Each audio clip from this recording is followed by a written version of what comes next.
আসসালামু আলাইকুম। ইনস্ক্যাপের আরও একটি ভিডিও টিউটোরিয়ালে আপনাদেরকে স্বাগতম জানাচ্ছি।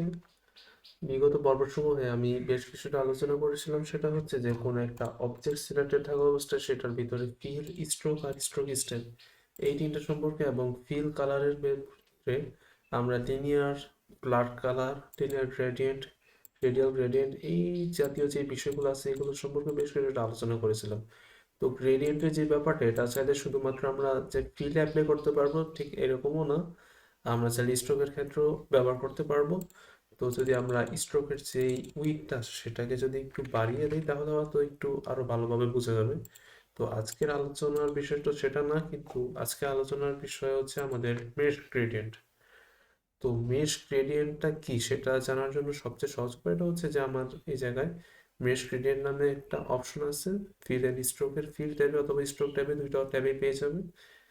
তো এটা যদি আমরা সিলেক্ট করি তাহলে এরকম কিছু একটা দেখতে পারবেন যে আমাদের চারটা প্রান্তে চারটা কালার আছে ভিন্ন ভিন্ন। তো এই ব্যাপারটাকে আরো সহজভাবে অ্যাপ্লাই করা যায়, সেটা হচ্ছে যে আমরা চাইলে একটা মেশ গ্রেডিয়েন্ট টুল নামে আমরা বাম পাশে একটা টুল পেয়ে যাবো। তো এই ক্ষেত্রে আমরা ক্লিক করবো। তো এখানে যদি আমরা ক্লিক করি তাহলে দেখবো যে মেশ গ্রেডিয়েন্টের একটা প্যালেট সক্রিয় হয়ে গেছে। তো এই ক্ষেত্রে দেখবেন যে চারটা কর্নারে ডায়মন্ড শেপের চারটা হ্যান্ডেল আছে, এবং প্রত্যেকটা বাহুতে আমাদের গোল বৃত্তের মতো দুইটা হ্যান্ডেল আছে। তো এই গোল বৃত্তের মতো যে হ্যান্ডেলগুলো আছে এগুলো বেসিক্যালি আমার যেই প্যারামিটার, সেটা হচ্ছে যে আমাদের যেই কি বলা যায় বাহুর যেই সংবেদনশীলতা সেটা বাড়ানো বা কমানোর সাহায্য করে। আর আমরা চাইলে যে ডায়মন্ড শেপ আছে এটার সাহায্যে শেপটাকে কাস্টম আকৃতি দিতে পারবো। তো যখনই আমরা শেপটা আমাদের সেই অবজেক্ট আছে অবজেক্টের বাইরে নিয়ে যাব তখন সেটা ভিজিবল হবে না। তো এই হচ্ছে আমাদের শেপের ব্যাপারটা। তো প্রত্যেকটা বাহুতে চারটা কর্নারে আমরা চাইলে চারটা ডায়মন্ড শেপের ভিতরে ক্লিক করতে পারবো, এবং প্রত্যেকটার ক্ষেত্রে আমরা আলাদা আলাদা কালার অ্যাপ্লাই করে দিতে পারবো। তো ব্যাপারটা হচ্ছে অনেকটা এরকম, আমরা চারটা বাহুতে চারটা ভিন্ন ভিন্ন রং অ্যাপ্লাই করে দিতে পারবো। তো এই ছিল হচ্ছে আমাদের মেশ গ্রেডিয়েন্ট। তো মেশ গ্রেডিয়েন্টের পর যদি আমরা আসি তারপর আছে আমাদের হচ্ছে একটা প্যাটার্ন। তো এই ক্ষেত্রে আমাদের বেশ কয়েকটা প্যাটার্ন আগে থেকেই ডিফাইন করা আছে।